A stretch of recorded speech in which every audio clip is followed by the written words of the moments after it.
আসসালামু আলাইকুম। এখন কথা বলবো স্টুডেন্ট ভিসার ফাইন্যান্সিয়াল রিকোয়ারমেন্ট নিয়ে। সাম্প্রতিক এই সেপ্টেম্বর মাসের শুরুতেই ঘোষণা আসছে এবং এটা হচ্ছে যে জানুয়ারি 2025 অর্থাৎ 2রা জানুয়ারি 25 থেকে নতুন এই স্টুডেন্টদের মেনটেনেন্সের যে ফিজ এই অ্যামাউন্টটা একটু বাড়ছে।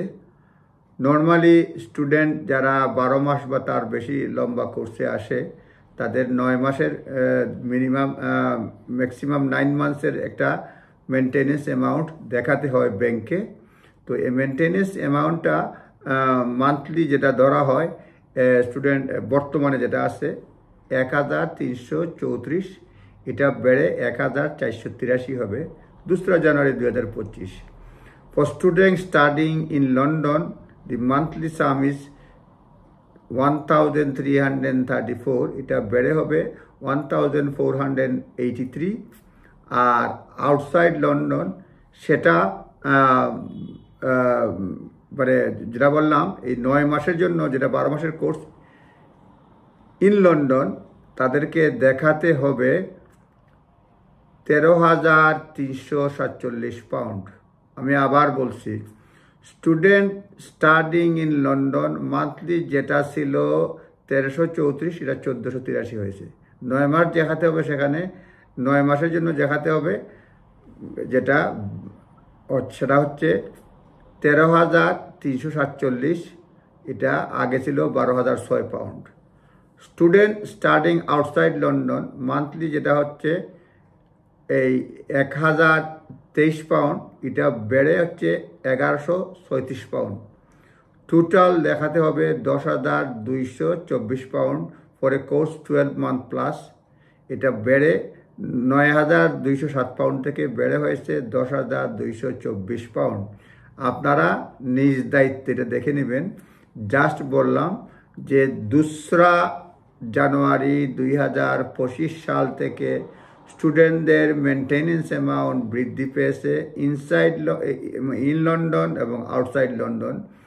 এবং ইন লন্ডন যেটা হচ্ছে সেটা হচ্ছে 13,347 পাউন্ড, আর আউটসাইড লন্ডন হচ্ছে আপনার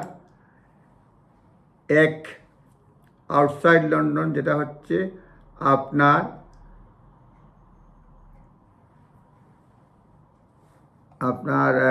আউটসাইড লন্ডন যেটা হচ্ছে মান্থলি তো 1023 হয়েছে, সেটা বেড়ে 1136 পাউন্ড হয়েছে। সুতরাং পুরা বছরের জন্য বিশেষ করে হবে 10,224 ফর এ কোর্স 12 মান্থস, এটা 9,207 পাউন্ড ছিল, এটা হচ্ছে 10,224 পাউন্ড। নিজ দায়িত্বে দেখে নেবেন, আমি ফিক্সড অ্যামাউন্টগুলো বললাম। আর যেটা হচ্ছে এই আরেকটা অ্যাড করে নেই, যেটা হচ্ছে ওই যে আমরা ফাইন্যান্সিয়াল কারেন্সি কনভার্টারের ক্ষেত্রে তারা বলছে যে ওএনডি আছে, কিন্তু কয়েকটা দেশে তারা সিরিয়া, ইরান আর একটা দেশে যেটাতে ওএনডি চলে না বা ইম্পসিবল, সেটাতে FCDO, এটা Foreign Commonwealth and Development Office consular exchange rate will be use to calculate the approximate change rate on the date of applications.